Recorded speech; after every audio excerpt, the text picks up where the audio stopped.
But Boker Tov, everybody, Erev Tov in Israel. I want to welcome you to part 4, the concluding part of this wonderful series of archaeology, the Second Temple period. And it's a pleasure to welcome back Shulie to continue with her pictures and her insight into this important period in Jewish history. Bavakasha, Shulie, let's go. It's all yours. Okay, hi everybody. Happy Tu B'Shvat. We're done here, but you guys are still, people in Chutz La'aretz are still going. You still have a little time to go out and plant a tree virtually or in real life. So we are going to get started. We are on, like Rabbi Kalman mentioned, this is the last of the 4. And it's sad, first of all, because it's the last, and I happen to think this is one of the most fascinating periods in Jewish history. And it's also sad because this is the ending is a terrible ending. And that, of course, is the story of the breakdown of the peace with Rome that we had, relative peace, let's say, not necessarily best friends, but relative peace, relative stability since the time of Herod, breaks down in the 60s of the 1st century, and we have the Great Revolt, which culminates, of course, with the destruction of the Second Temple, with exile from Jerusalem, terrible, terrible tragedy in which the Jewish nation does manage to rebuild itself, but without a temple. And that's the post-Chorban period is a fascinating time as well. When we talk about the Great Revolt, usually we focus on Jerusalem. We focus on the Mikdash, on the temple, or we tell the story of Masada, which is the dramatic ending of the revolt. But I want to go in a different direction this time, and we're going to talk about the Great Revolt in the north, partly because it's the very beginning, right? The beginning of the story is really in the Galilee. That's where the major battles happen, and it's all over, right? It starts in 66, it's over in 67, and at that point, the Romans focus on Jerusalem. So it's really the beginning of the story, but it's also the beginning in the sense of it's a very popular, at this point in time, the revolt is a very popular uprising. Many, many people are involved. The people of the Galilee in general are involved. So that's why I really wanted to focus here on these lesser known sites. We're going to be talking about the Galil in general and the revolt in general, but we're going to be zeroing in on 2 particular places. One is Yodfat, right? And Yodfat, which is the picture that you see here. Recently, the Parks Authority added in a few accessories to help you imagine the scene better in Yodfat. And these, of course, are the Roman shields and the Roman spears, copies, recreations of them. So we're going to talk about Yodfat and we're going to talk about Gamla. Each of them interesting and unique in its own way. Yodfat is very special, not because so much was found there, even though there are very interesting things that were found there, but because our historian Josephus, who we're going to explore a little bit, he is the commander in Yodfat. And so what he writes, he's writing from an eyewitness perspective. And Gamla, because Gamla is the end, and Gamla is an incredibly dramatic story, both the defeat as well as the rediscovery centuries and centuries later. So let's get started. Okay, let's understand where we are. Okay, so we are, like I said, we're in the north, we're in the Galilee. Okay, we're going to be talking about, not about the monkey forest, sorry, but we are going to be talking about Yodfat, which is really squarely in the center of the Upper Galilee. Today, it's considered kind of a remote, off the beaten track sort of place, but it definitely isn't, right? It's smack in the middle between the Mediterranean and the Kinneret. It's in the center of a lot of smaller and larger Jewish communities. Okay, so we're going to talk about Yodfat and we're going to talk about Gamla, which is not written on my map, but it's right here, right, in the northeastern corner above the Kinneret. So those are the 2 places we're going to talk about. In general, the Galil, right, the Galilee, somewhat different than the land of Judah. We have references to that in various places in the Gemara, as well as in Josephus, as well as in the New Testament, where a lot of the participants are from the Galilee, are from the Galil. Some of the differences we hear about are halachic. Some of the differences we hear about are ideological. The Galilee seems to be a place that, on the one hand, they know less Hebrew. Okay, more Aramaic, more Greek, certainly from the later synagogue inscriptions that we find, but also just from the Gemara talks about how the people of Judah, the people of Yehudah, kept their language, and the people of the Galil did not keep their language, of course, being Hebrew. Okay? in the period we're talking about in Second Temple times, the weight of scholarship is in Jerusalem and not in the Galilee, but it doesn't mean that there weren't people who didn't know things. But we don't hear about, for example, sectarianism in the Galilee. And we don't hear about a lot of these ideological fights that we hear about in Jerusalem, which leads some people to suggest that maybe these are the simpler, these are the pshutei am. Not necessarily, right? Not necessarily. Um, they seem to be more modest. They seem to have, in some ways, better values, right? The Gemara talks about how in Eretz Yehuda, in the land of Judah, couples would move in, right? Before they were married, they would move in together. Sounds very shocking to us, right? But they would do that. Whereas in the Galilee, they were much more modest. They didn't do that. And in Yehuda, they would not guarantee the rights in the ketubah for a widow after her husband dies. They wouldn't give her, unlimited food until she marries or remarries or she dies, whereas in the Galilee they would do that. So we definitely have some differences. They are not as close to the temple. They do not see Jerusalem and the temple as often, but as we're going to see, they are very, very connected to the temple. So we're going to stay up here in the Galil, but we're also going to talk a little about the causes of the revolt. Now, like I said, Herod holds off the Romans, the what's going to be an inevitable conflict with the Romans, but he manages to hold it off for a century, and he manages to make the land of Israel part of the Pax Romana.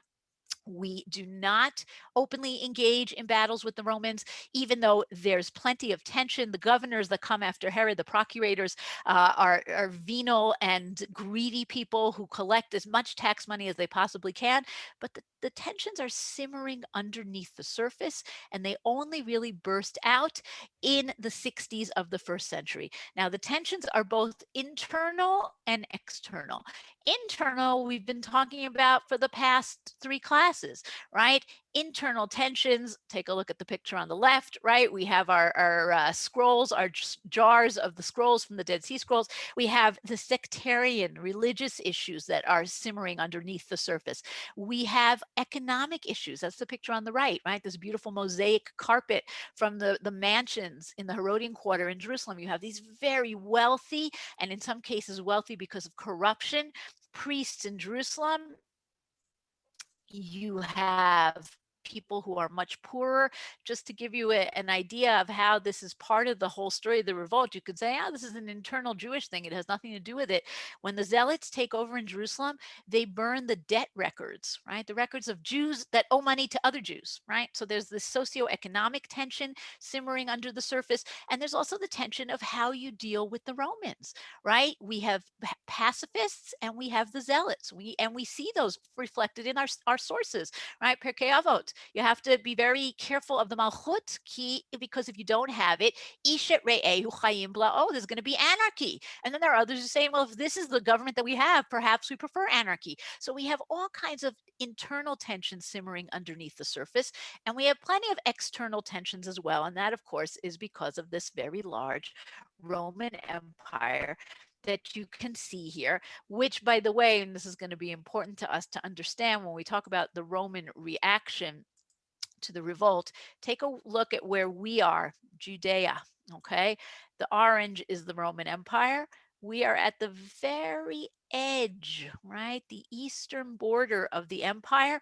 On the other side of the border are these guys called the Parthians, sworn enemies of the Romans. So when the Romans come and react as they do in the Great Revolt and attack the Jews, it's not only because they don't like the Jews. They don't like the Jews. Okay, who likes Jews? But they are also doing it because they know that this is a border area, and if we fall, it could be dominoes, right? And the Parthians can move in and take over more areas of the Roman Empire. So that's important to keep in mind, just in terms of a military political issue. The Roman Empire is not exactly wonderful to the Jews. Lots of taxes. the procurators collect as much taxes as they can, right? Who's the person who is most hated in the ancient world? The tax collector, right? Or the tax farmer, because what you would do is you had to give a certain amount to the government, but whatever you collected over that amount goes to you. So it's obviously in your best interests to get as much as you can. So very high taxes, not very much security. The Jews don't get much, the non-Jews get much more. So those are the very practical things, but you also have ideological. First of all, Jews see themselves, as always, as the chosen people. And if we're the chosen people, right, maybe you should choose someone else for a while, as Tevye says, right? How can the Romans treat us in this way? How can the Romans be in such a superior position and we are in such an inferior position? And not only in the secular world, even in the Mikdash, even in the temple, the Romans control who is the high priest, who is the Kohen Gadol. They have a large part in taking money from the Jews, right? Add to this the terrible humiliation of what happens to Jews who are traitors, right? Crucifixion obviously does not happen only to Jesus, right? It happens to many, many people who speak out against the Roman Empire. So you have humiliation, you have this feeling that we should be in a different place than where we are. Um, we have practical concerns. One of the things we don't have, and it's fascinating because we do have it 65 years later in the Bar Kokhba revolt, we don't hear about religious persecution, meaning the Romans think we're strange, but they don't have what the Gemara calls gezerot hashmad, right? Religious decrees. We don't really hear about that in the Great Revolt. And maybe a little bit of images here and there, but they don't stop Jews from doing things like Shabbat or Brit Milah or learning Torah. So we're not talking about religious persecution unless if you're a zealot, right? If you're one of the guys fighting against the Romans, you see the very fact of serving the Romans as religious persecution because you see that as a form of idolatry. But other than that, we don't really hear about that. So we have internal tensions, external tensions leading to the breakout of the revolt, who are on the Roman side of the equation. Okay, so when the revolt begins, first of all, just to give us a little bit of background, the year 64, we have the Great Fire of Rome. And so we know who is the Emperor Nero, right? Nero's fiddling while Rome is burning. Nero is a rather dysfunctional emperor. Eventually, he commits suicide. The first general who is sent in to fight, Vespasian, is called back to Rome, and he becomes the new emperor, the new dynasty, right? The Flavian dynasty. And his son Titus takes over, and he's eventually the one who actually conquers Jerusalem. Vespasian begins the attack, but Titus is the one who conquers Jerusalem. So that's just to give us a little background of our Romans, and of course the Romans much better than the Jews in figurative representation, certainly at this time period. So we know what Vespasian looked like, or at least an idealized version. We know what Titus looked like. So here they are, the Flavian emperors. And another one of our characters who's going to be very important is Josephus. Now, we rely on Josephus an awful lot. Okay? Josephus writes a number of books. Most important for our story today is a book called The Jewish War, or The Wars of the Jews, right? Bellus Judaicus. And the question is, how much can we trust him? Right? He also writes a book called Antiquity. He writes an autobiography. So what's his story? Who is he? What do we know about him? And again, can we trust him? So we know he tells us in his autobiography, he is a Kohen. Okay, his name is Yosef ben Matityahu Flavius. He becomes Josephus Flavius eventually. He takes on the name of his Roman patrons, the Roman emperors, the Flavian dynasty that we talked about. Okay, he's born as a Kohen in Jerusalem. He takes pains to tell us that he's one of the most important Kohen families in Jerusalem. His mother is connected to the Hasmoneans. So presumably he's also wealthy as well as well-connected. He spends some time as a teenager down in the Judean desert with the ascetic sects, okay, with the Essenes perhaps, or someone else. Sorry, I just have something annoying on my screen, but I can't seem to get rid of it. You guys don't see it, I assume, so I'm not worrying about that. He then goes off to Rome. He intercedes to release prisoners. He's still a very young man, right? And he takes part in all these things as a very young man. He's born in the year 37. Okay, so when the revolt breaks out, he's barely 30 years old. He's appointed the commander of the Galilee. He fortifies the cities, and he's in the siege in Yodfat. And at that point is where he has a turning point in his understanding of what's going on. And he realizes, whether for personal gain or because he sees the bigger picture, that this revolt is not going to work. It's never going to work. It's never going to succeed. And as we're going to see, he manages to escape and to go over to the Roman side. And he basically spends the rest of the war trying to convince the Jews to give up. He, of course, is seen as a traitor. When the war is over, he relocates. He relocates to Rome. He's under the patronage of Titus, and he writes his books in Greek for a non-Jewish audience. Okay, that's important to understand. He's not writing it for the Jews. He's writing it to explain to the Romans that the Jews, despite their impression from the revolt, the Jews are not so terrible. It was just some crazy fanatics. That's who they are. Okay, now out of all that, can we trust him? So first of all, he was an eyewitness. Okay, much of what he describes, he saw with his very own eyes, and he's writing it very soon after the events occur. And I always think that's important, because if he was writing blatant lies, people would know that. Does he include his own opinions? Does he include his own speeches? Of course he does. So do all ancient historians and some modern historians, right? No historians are truly objective. And certainly in ancient histories, you made up speeches wholesale. That was not a problem. But the stories that he tells, basically, my approach to Josephus is he is believable in places where he doesn't need to tell a lie, right? Where it's not in his interest to necessarily tell a lie. Besides that, he's the best we've got. Okay? When you talk about the Bar Kokhba revolt, we wish we had a Josephus. We have only little fragmented accounts here and there, a little in the Gemara, a little in the Romans, some more in archaeology, whereas here we have a full and complete story. So we're going to have to take Josephus as he is. We talked about the underlying causes, but the immediate causes of the war, anti-Semitic acts that take place in Caesarea, okay, two different locations, Caesarea and Jerusalem. Anti-Semitic act in Caesarea, which provokes some riots and some attacks by the Jews, as well as theft from the Beit HaMikdash in Jerusalem. And these two things together make the storm break out. So we have these two sources in Josephus. Take a look on the left. On the next day, which was the seventh day of the week, i.e. Shabbat, when the Jews were crowding apace to their synagogue, a certain man of Caesarea of a seditious temper got an earthen vessel, set it with the bottom upward at the entrance of that synagogue, and sacrificed birds. Why was this so provoking? Unclear. I mean, he's clearly doing something that's against Shabbat, and there may have been some, more local background to the story, but for whatever reason, this thing provoked the Jews to an incurable degree because their laws were affronted and the place was polluted.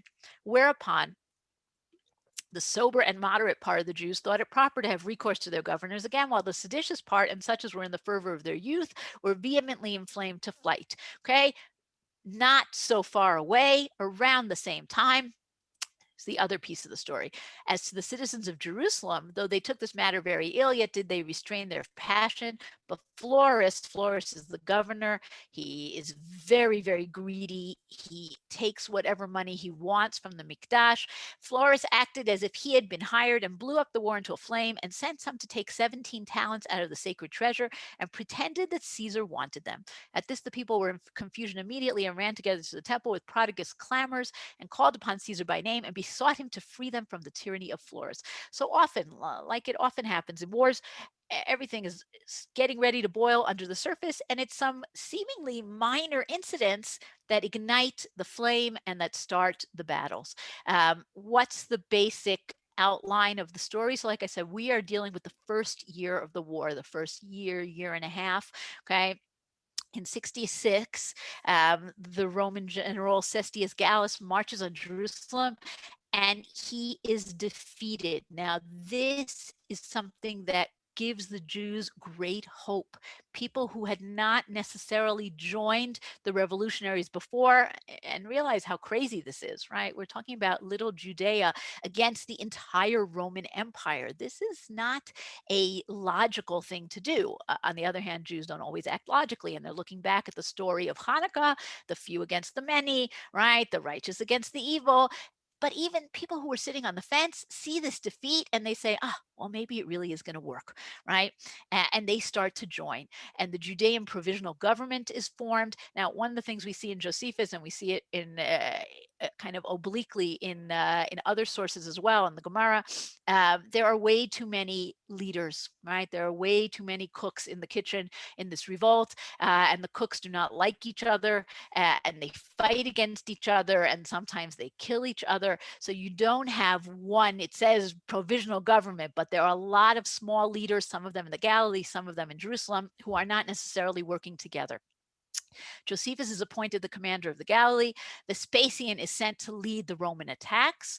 In the spring of 67, Yodfat is besieged. Josephus tells us 47 days of siege, and it falls in the month of Tammuz, right? In the heat of the summer. We're going to see that we know that for sure from a very chilling inscription discovered in Yodfat. Okay?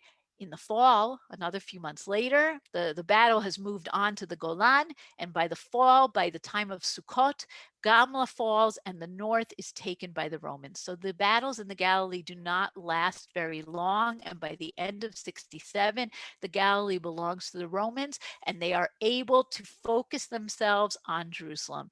Nero dies, a battle for succession is eventually won by Vespasian, and Titus takes over as commander of the Roman forces. And of course, if we were to continue the story, right, do a part 2, we would talk about the attacks and the siege of Jerusalem.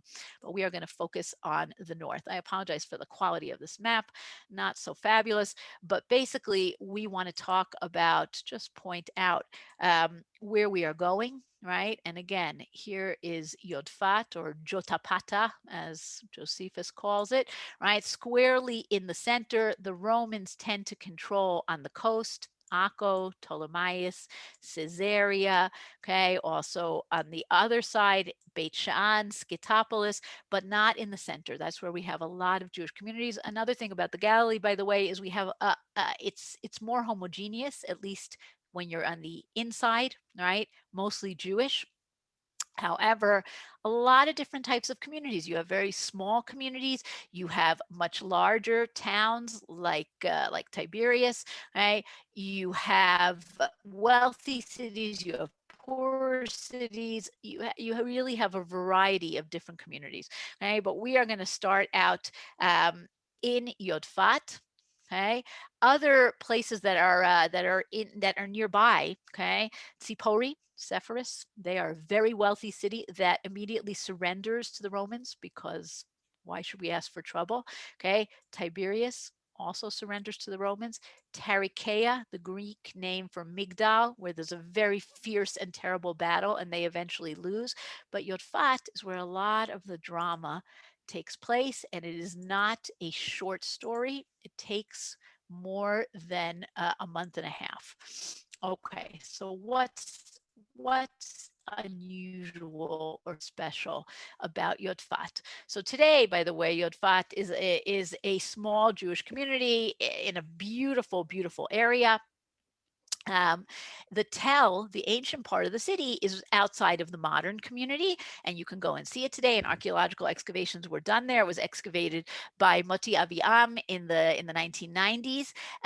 We know about Yodfat. We'll read about what Josephus says about it in a second. But according to the Mishnah, it's a walled city from the time of Joshua, meaning when we talk about cities that are keeping Shushan Purim instead of Purim, right? Our next holiday coming up. Yodfat is one of those cities. Archaeology shows remains that go back to the Hasmonean period. Okay, not exactly the time of Joshua, but maybe there was an earlier city somewhere else. It's one of the cities of the Mishmarot Kehuna, right, where we know that the Kohanim moved whether in the temple or afterwards. And in fact, we have a kina that we read on Tisha B'Av, right? Echa yashva chavatzeret hasharon, which mentions each one of the 24 cities where the different groups of Kohanim lived, and Yodfat, of course, is one of them. Right? Now, what does Josephus tell us about Yodfat? Yodfat, take a look up here. Yodfat is almost all of it built on a precipice. Having on all other sides of it every way valleys immensely deep and steep, in so much as those who would look down would have their sight fail them before it reaches the bottom.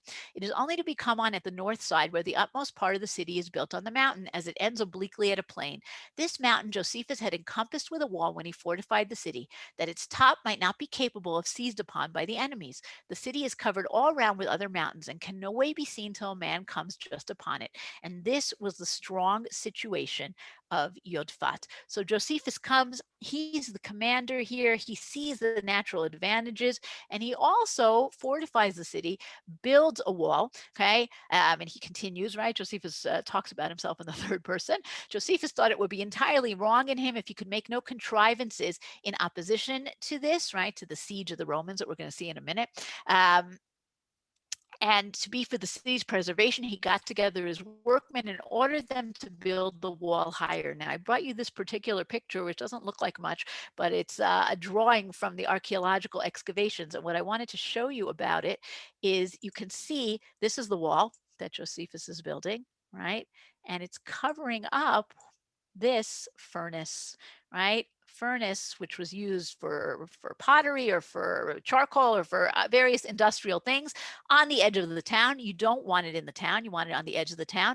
But Josephus realizes that at this point in time, industry is less important than defense. And so he covers over the furnace with his wall. Okay, because the needs of the hour take precedence. Now, Yodfat, before we get to the story of the siege and the defense, Yodfat is a wealthy city. Okay, and the excavations that were discovered here, they found frescoes, right? Beautiful paintings on the walls, pottery, all kinds of things that show us that this is a wealthy city. It's also very clearly a Jewish city. Okay, there are mikvahs in the city.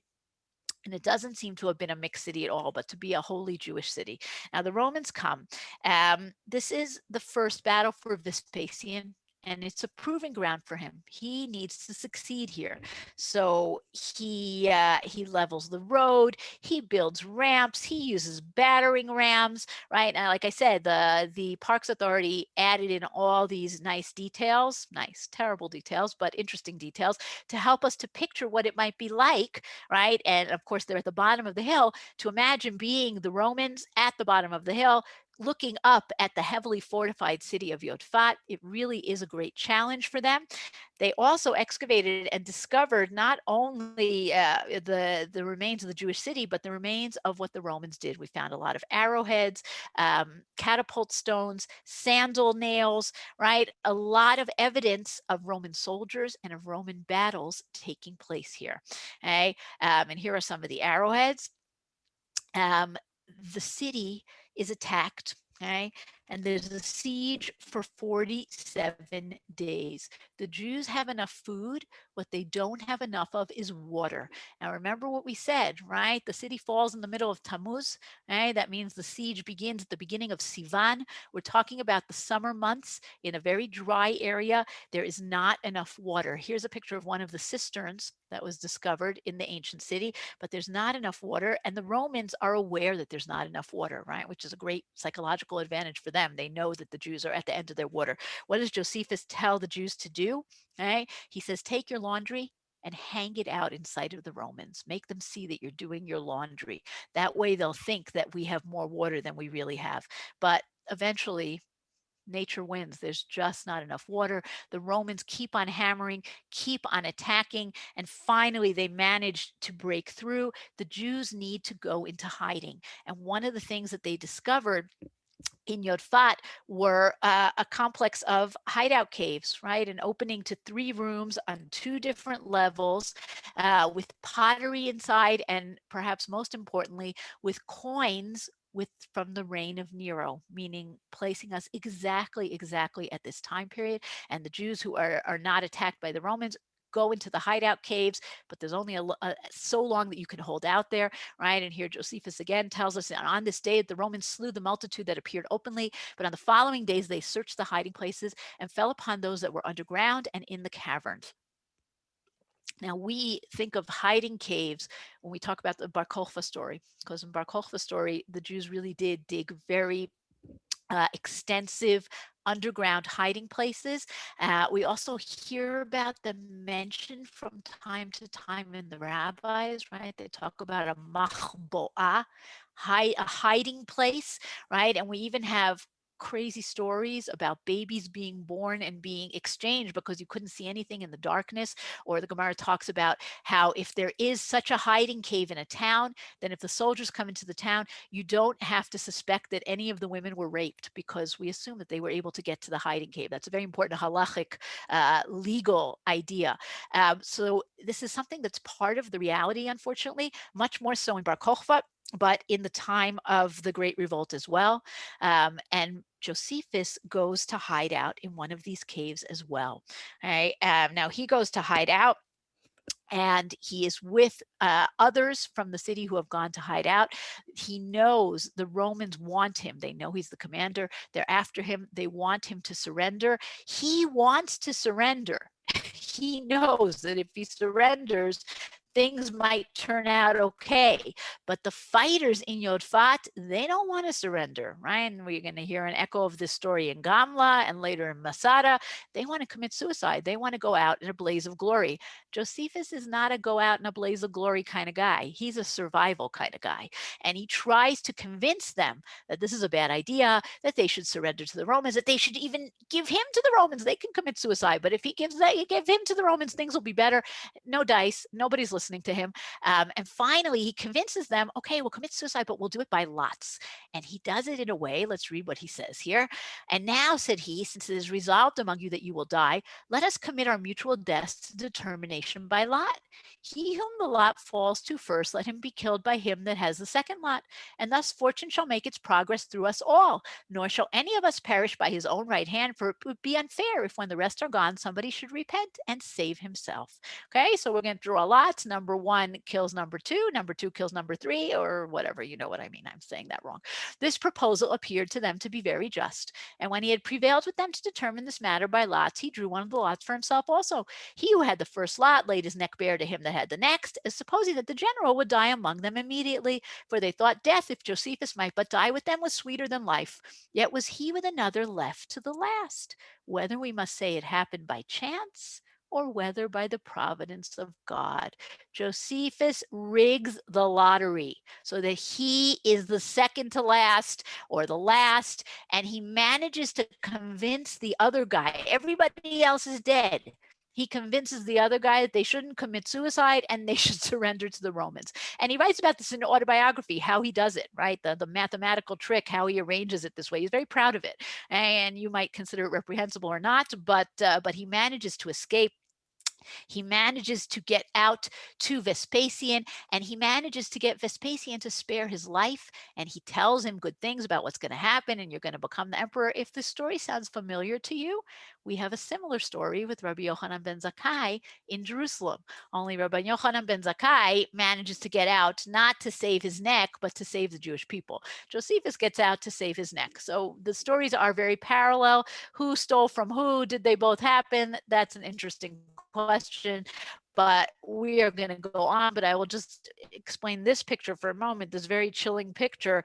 The story that Josephus tells is clearly something that happened because we found many bones, including the skull, in the caves. Many bones were found in one of the cisterns, and we know that there really was, whether it was the Romans killing everybody or a suicide, Yodfat falls, and Josephus goes over to the Romans. Now, one of the things that was discovered in this recent archaeological excavation was a stone. Okay, this is a copy of it. Was a stone that had two pictures on it, and they really are very chilling pictures, right? This was copied on a sign, Yad Zikaron LeMegine Yotfat. This is a memorial to the defenders of Yotfat. And what are the two pictures that we have here? Okay, we have this, which is what we call a nefesh, right? It's basically what you put on top of a grave, okay? And so it symbolizes death, okay? And we have this crab. The crab is the symbol of the month, the zodiac sign of the month of Tammuz. So we died in Tammuz. This is somebody very desperate at the end who wants to leave some kind of record, and this is what he leaves. And this becomes for today the symbol of the site of Yodfat. I'll just say one more word about Yodfat. If you know a little, fast forward to Zionist history, right? The revisionist movement under Ze'ev Jabotinsky, right, and Beitar, Jabotinsky writes the anthem for Beitar, where he talks about these classic examples of bravery in Jewish history. Okay, Beitar, which is in the story of Bar Kokhba, Masada, and Yodfat, right? Because Yodfat committed suicide rather than submit to the Romans. We are going to move on to Gamla, which is another very powerful story. So here we are in Gamla, okay, in the Golan.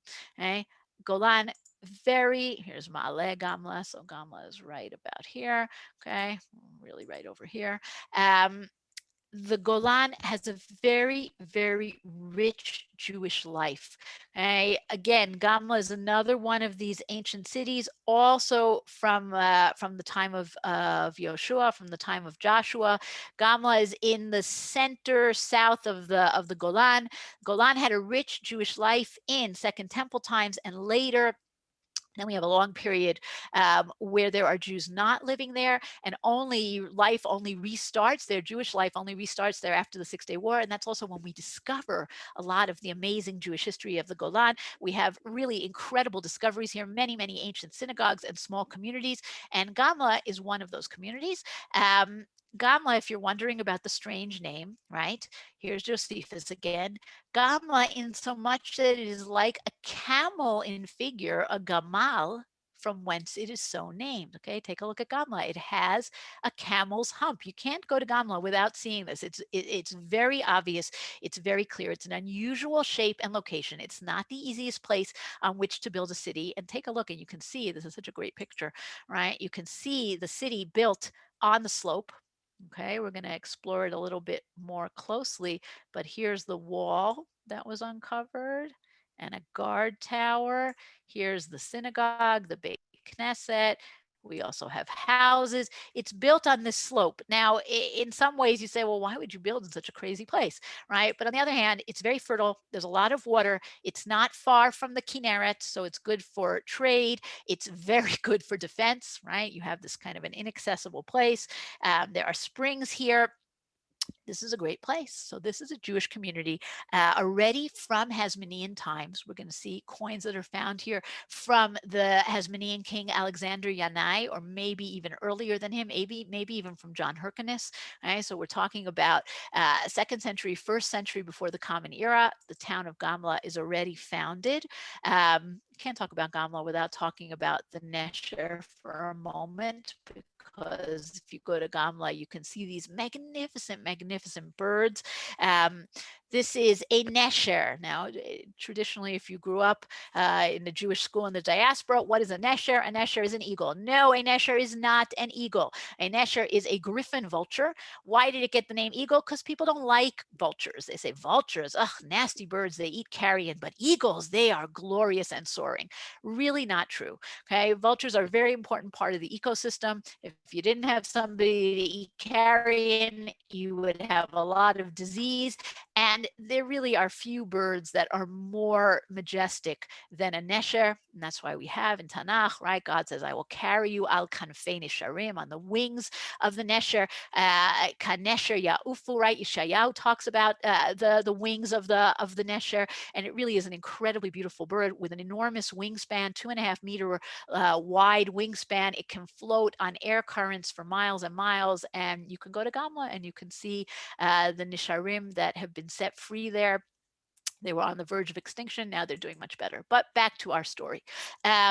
Okay, so after the 6-Day War, it was understood that there was a lot of archaeology to be discovered in the Golan. So there was a survey that was done post 67. One of the leaders of the survey is this gentleman here, Shmayahu Gutman, really a legendary archaeologist, one of the first people to be involved with digging in Masada, discovering Masada, right? And he and one of the people working with him, Yitzchak Igal, they're doing this survey and they come upon this mountain and they know the story from Josephus and they take a look and they say, whoa, this looks like a gamal. It really does. And it really fits with what Josephus says. And they're there with some students. And Shmayahu Gutman says, okay, we're going to go down the hill, right? They're looking at it from the top. If you've ever been to Gamla, you know that there's like a lookout point and then you walk down the hill to get there. It's quite a hike, but it's beautiful.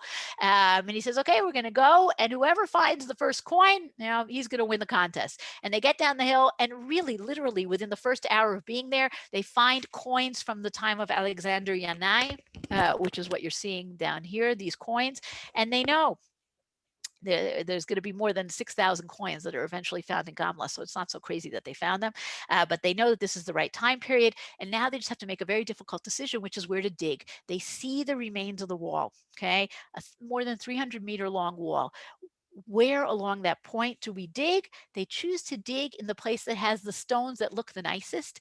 It was a very good choice because that's where the Beit Knesset was found. That's where the ancient synagogue was found. We're going to see that in a minute. Just one more word, right? Take a look back at Gamla for a second.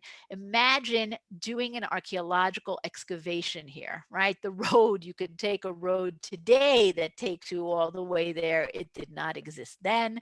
And this is a very difficult, backbreaking kind of an excavation, but incredibly, incredibly rewarding. Shmayahu Gutman really felt that this was one of the pinnacles of his career.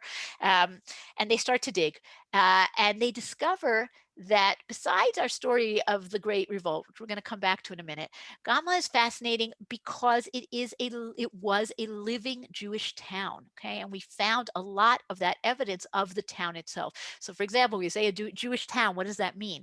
Well, first of all, it means mikvahs, all right? So we have two mikvahs that are here that were found. One is found by the synagogue. One is found by an olive press, meaning they're making their oil in purity. Okay, that's important to them. We found stone vessels, very much a sign of Jews in Second Temple times, because stone vessels are another example of doing things in purity. And something that's really very unusual that we found, we hear about it all over rabbinic literature, but to find it is really amazing. Gamla, and it might be the only place, I might be wrong, there might be also in Susia, but it's one of the few places where we have found this. Now you say, what's this? Big deal. It's a bunch of stones. Okay. This is an opening to an alleyway. Okay. What rabbinic literature calls a mavoy. Okay. This is the wall of the alleyway. This is a second wall next to it. And this is what we call a lechi. Okay. Anybody who worked through Eruvin a few months ago may remember the endless discussions about putting up an extra beam at the entrance to an alleyway to enable carrying. And we do this today in our modern Eruvin. I'm sure Rabbi Kelman can tell you about the Eruvin Toronto and how it works, right? But we have very rarely found a real lechi, found pictures, found actual evidence that this was done and it wasn't just a halachic construct. So this is a lechi that was discovered in Gamla, and that's really an amazing thing to find. We also found that there are a lot of ways into the city. And that could be because we know that this area, Golan Babashan, there's a city of refuge here, right? An Ir Miklat. Maybe there's a lot of ways in because we want to make it easy for people to get in to the city or to get out of the city. In any case, there definitely is a lot of evidence that this is a Jewish city. And of course, we have the Beit Knesset, right? We have the synagogue. Synagogue is one of the earlier synagogues, right? First century before the Common Era. Today we've discovered the synagogue in Migdal, but when this was discovered, this was one of the earliest synagogues to be found, not like in Masada or in Herodian, a synagogue that's like a temporary, just for a few years, built by the Zealots, but this is a synagogue built by the community that lived here. Okay, it has the classic synagogue architecture, right, of that time, the benches around the side, the pillars in the center. Okay, we also have a mikvah right nearby.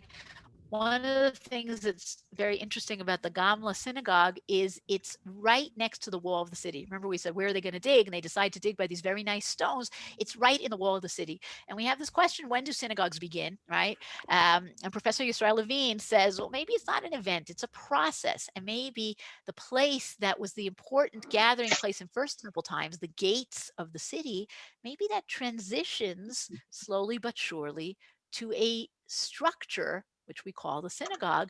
And here we have one that's literally by the gates of the city. So that's just an interesting suggestion. But it's also a beautiful synagogue that we have found. Let's go back to our story of the Great Revolt. So the Romans come to Gamla. Okay, they have made their way through the Galilee and now they are in the Golan and they come. This is the last Galilee site to fall. So there are refugees here from other towns who have come here. Okay, and there, of course, is a wall, there is a tower, right? Guard towers to protect the city. And we found pieces of all of these. And the Romans do what they do best. They set up their catapults. Hey, their attacks. There's a relentless assault. Over 1,500 catapult stones were found around the walls. And Gamla is fascinating also, similar to Yodfat, but different from Masada, where we have not just preparations for a battle, but we actually see evidence of the battle, right? We can see the arrowheads, we can see the catapult stones. They attack the city one time and fail. The second time they succeed. This is the breach that they make in the wall. Okay, they're able to make a breach. And we also found this weapon, which we know is a weapon that the Romans used. See this on the right here, this fireman's hook, right? You hook it onto the wall and then you can use it to climb over the wall and you can get in. And we found evidence of Roman armor, right? Not just pieces of the battle, but the soldiers as well. And they finally break into the city. And what happens next? And here Josephus tells us what happens. And here Josephus is presumably not an eyewitness, but the story he tells is a fascinating story. All right, here are some of our arrowheads. Now he tells us that the Romans break in. And what happens next? Whereupon the people turned and fell upon their enemies who had attacked them and thrust them down to the lower parts. Remember, we're on a hill. And as they were distressed by the narrowness and difficulty of the place, slew them. And as the Romans could neither beat those back that were above them, nor escape the force of their own men that were forcing their way forward, right? They're trapped between the Jews attacking from the top, the Roman soldiers that are trying to get away. They were compelled to fly into their enemies' houses, which were low. But these houses, being thus full of soldiers, right, the roofs of the houses, whose weight they could not bear, fell down suddenly. And when one house fell, it shook down a great many of those that were under it, as did those do to such as were under them. What's happening?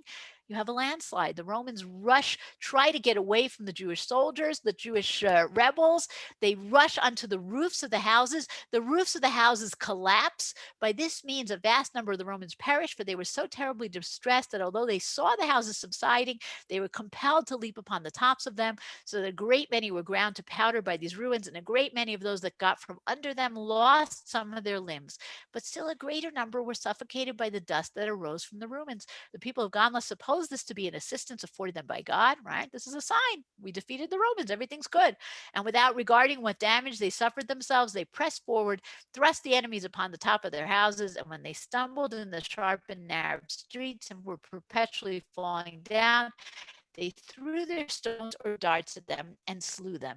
Now, this is a bit of a strange idea, right? We can understand it based on the topography that we looked at, that they would have to climb onto the roofs. But we know, right? We know from reading rabbinic literature and even from looking at Arab houses today, roofs were meant to have people on top of them. That's a very classic use. People didn't have big houses, and the roof was another room. You used the roof to dry your laundry, you used the roof to put your fruit out so that it would dry in the summertime. You used the roof as a place to sleep when it was too hot. You used the roof as a place to get some privacy.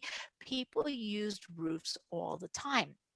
They were created out of wood or out of thatch, and then with plaster on top. We have a tool called a ma'agela to cover it over with plaster, and they were supposed to be strong. So how did these roofs all fall in? And here I'm going to give you a very interesting suggestion from a colleague of mine, another guy named Yui Auman, and he says, read Josephus carefully, and it's very clear that the story is taking place on Sukkot. Right? He talks about when the Romans come, and they come in the month of Tishrei, and the story is taking place on Sukkot. The people of Gamla hardly have leisure to build themselves nice sukkahs, right? They're under attack from the Romans. They're being besieged, but they still have to fulfill the mitzvah of sukkah. So what do? They take off the plaster and the thatch on the roof of one of the rooms of their houses, and they put up schach. And the Romans, when they climb onto the roofs, they're not climbing onto real roofs. They're climbing onto sukkah roofs. And that's why the whole thing collapses on top of itself. It's a fascinating idea. Josephus kind of hints at it, but he doesn't really say it outright. Now, despite this success, the Romans storm back, and this time they are successful. And the Jews of Gamla, and this is why Gamla has gotten the name Masada of the North, the Jews of Gamla, according to Josephus, rather than surrender, they commit suicide by throwing themselves off the mountain into the valley. Again, according to Josephus. It's very clear that a battle took place. It's very clear that the Romans were there. The suicide we have less proof for. We have no reason to think it didn't happen, but we have less proof for it. But I want to focus not on the suicide, but on what was the idea behind what Gamla was doing. Now, from the 6,200 coins that were found in Gamla, it's an amazing number, there are 6 coins that were found that were kind of unusual. They were clearly made at the site. They're homemade. They're very crude. They're not made well at all. Okay. And they have on one side kind of a chalice, a Kiddush cup, whatever you want to call it, some kind of a ritual cup similar to coins that we have from the Great Revolt from Jerusalem. And they say in a mixture, it's clearly an amateur doing this, a mixture of the old letters, the new letters, mirror writing, straight writing. But what do they say? Legiulat Yerushalayim Hak, right, which we assume is Hakdosha, for the redemption of holy Jerusalem. They are far, far away in the Galilee. They are not near Jerusalem at all. What is their battle? Their battle is for Jerusalem. They are fighting for Jerusalem. They are connected to Jerusalem. This whole story that's taking place in Gamla and Yodfat, all over the Galilee, is not just about them and about sovereignty, but it's about Jerusalem, and it's about their connection to the temple, and it's about their connection to Jerusalem. And this is an idea that we see not only in battle and in defeat, but also in life, right? Not so far away from Gamla, across the Kinneret in the town of Migdal, we have a synagogue that was discovered not so long ago. I don't remember if we spoke about it in these classes. I don't think we did. Migdal is an amazing, amazing site. It's also another early synagogue. It's being dug and paid for by Mexican Catholics because of the story of Mary Magdalene, who's from Migdal, okay, according to the New Testament. But they discovered, of course, a synagogue because Mary Magdalene is a Jew and Jesus is a Jew and all these people are Jews. But what's special about the synagogue, besides it being very early, is this amazing stone that was found in it. Now, this stone is very strange. It's kind of short. I would say it's like 1.5 feet tall. 2 feet tall. It's not a table. It's too short to be a table. It's too uncomfortable to be a chair. We don't have any precedent of anything like it, but what you can see on it are these decorations, right? Decorations, particularly the menorah, right? But we also have these jugs, these pillars. We have on the other side rosettes. All of them are decorations that look like the temple, that remind us of the temple. And one suggestion of what this stone is it's a memorial, right? It's a memory. When you come to the synagogue, you might be far away in the Galilee, but you want to be thinking about and remembering Jerusalem. This is in the time that the temple is standing. It's still standing, but I want to have a connection to the temple because I can't get to the temple every week. So I want to come into my synagogue and I want to think about Jerusalem. So we definitely have a strong, strong connection between Judea and the Galilee, between Jerusalem and the Galilee. Once the Galilee falls, some of the commanders go to Jerusalem, take charge there, assassinate some of the commanders that are in Jerusalem. We have the siege. We have Vespasian being ultimately replaced by Titus, Rabbi Yochanan ben Zakkai getting out of the city and going to Yavne. But ultimately, the city falls, the temple is destroyed in the year 70. We're going to still have the story of Masada, but the Romans already put out a coin, very, very famous coin that says on it, Judea capta, Judea has been captured, which of course, what's the iconography that's going on here? You have the Roman soldier, the proud, valiant Roman soldier standing next to the palm tree. Palm tree is a symbol of Judea. It's always been a symbol of the land of Israel. And who is sitting dejected and downtrodden in the shadow of the palm tree is the Judea Capta, is the woman who has been taken, who is captured. Obviously, man versus woman. The woman is very weak, the man is very strong. And this is clearly a sign of the fall of Judea, the victory of Rome. And the question is, who really wins, right? We have Rome values versus Jerusalem values, which the Gemara sets out very clearly the dichotomy between them. And I just brought you two pictures, right? A Beit Knesset, a synagogue, juxtaposed against the gladiators fighting the animals. The Romans may succeed in the short term. Ultimately, in the long term, although it's not at all clear to the Jews living through it, perhaps it is to Rabbi Akiva, but to most of the Jews living through it, it's not so clear. Jewish values succeed. And even the Romans, even in Roman times, Romans eventually are fed up with the Roman values, which value only male, wealthy property holders. Everybody else is insignificant, is meant to be used for those other people.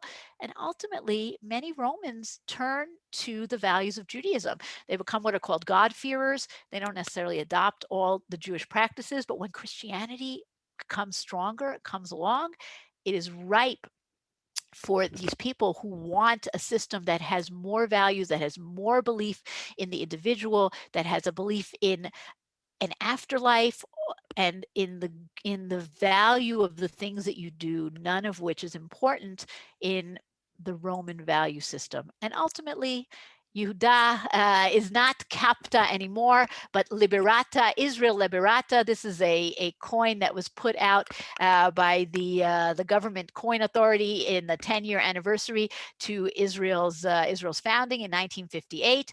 Right, Asor lecherut Yisrael, at the 10 years to the freedom of Israel, and we have our same picture but somewhat different. Our same palm tree in the middle, but this time both figures are standing. The man is not standing as a soldier, but as a proud farmer. The woman is holding her sheaves of wheat that she has because everything is thriving and is prospering. And today, both Yodfat and Gamla are thriving Jewish communities, and Gamla in particular falls in 67 and is rediscovered and refounded in the summer of 1967. So that's just a beautiful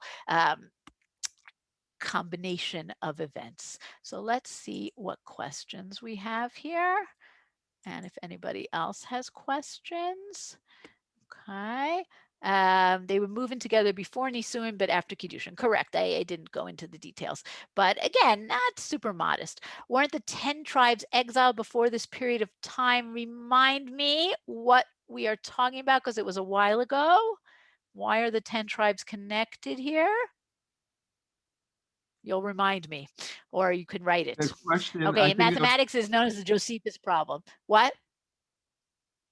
Yes, the Josephus problem. I remember when I was a kid, I had a book that explained how they did it. Okay, the mistranslation was due to a European mistranslation where they did not have griffin vultures. I think it is originally from a mistranslation, but I think also vultures get bad press. They have bad PR, and eagles do not. Although the eagle is the symbol of the Roman Empire and of other unpleasant empires. So griffin vultures are better. Okay, the roof for Bathsheba's bath. Right, roofs are used for everything. Exactly. Roman soldiers might wear very heavy armor. True. I'm not saying it's not possible. It just seems unlikely. If many didn't speak Hebrew, what language did they say their prayers?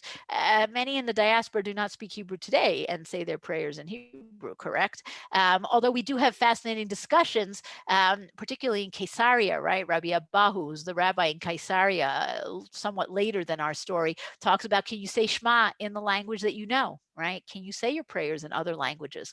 And they did speak Aramaic. What does the SC stand for? It's a Roman, and I don't remember it off the top of my head. I can look it up for you. Was the stone found in the synagogue? Yes. Could it have been the Mizrach? They didn't really have such a concept at the time. In fact, they didn't even really have the directions at the time. It was more based on topography, and it wasn't always based on facing Jerusalem, but interesting suggestion. Okay. Is there a museum in Gamla to see the coins? Okay, so there are two fascinating museums connected to these sites. Okay. If you go to the Golan, you can go to the one town in the Golan. There's only one. It's called Katzrin. And in Katzrin, there is the Golan Archaeological Museum, which does have a lot of stuff from Gamla. Okay? Some of the bigger things might be in the Israel Museum, but the Golan Archaeological Museum definitely focuses on the story of Gamla. It has a beautiful movie, actually, about it with Shmayahu Gutman in it. So that's one museum. The story of Yodfat is in another great museum, which is ridiculously hard to find, but it's a very interesting museum in Haifa University. There's a museum called the Hecht Museum, and they have a lot of the artifacts from Yodfat, and that's also another great place. Thank you, Kaddish in the Aramaic. The roofs may have been weakened by the catapults. Yes, perhaps. Okay, what does SC stand for? Senatus Consulto. Thank you, Shmuel Mortfield. Unlike gold and silver, Roman imperial bronze coin contain less than the full nominal value in metal. Their value is supported by the degree of the Senate. Oh, very nice, like paper money. Okay, very nice. What about Mr. Thaler and your question? Do you want to tell us more? Was that the one on the 10 tribes that was sent to you privately? Because I don't see it on my chat box. Yes. This is Mr. Thaler. I thought the 10 tribes were exiled before the Roman period. Yes, they were. What did I say that did not seem to fit with that? But how were there Jews in such numbers fighting against the Romans then? Okay. Why are there Jews living in the north, you're asking? Yes. Okay, that's a good question, right? So we know that we have, right, in the first temple period, the 10 tribes are exiled. And the Jews are not living in the northern part of the land. When they return after, in the return to Zion in Shivat Zion, right, they are basically in the area of Jerusalem, Judea, the tribe of Benjamin, slowly but surely, and this is part of the story of the Hasmoneans and their conquest, they spread out. Right? They spread out, and we know we have communities in the Galilee definitely from the time of the Hasmoneans, perhaps even a little bit earlier. But you're right that there is a gap between the 10 tribes being exiled and those early years of Second Temple times. Does that make more sense? Thank you.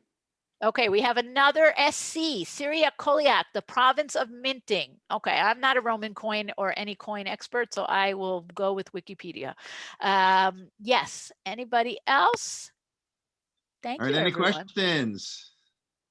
Okay, thank you. Yes, thank you. I want to thank you on behalf of everybody, on behalf of Term Motion for agreed. Another wonderful series. Thank you, much appreciated. Shabbat Shalom.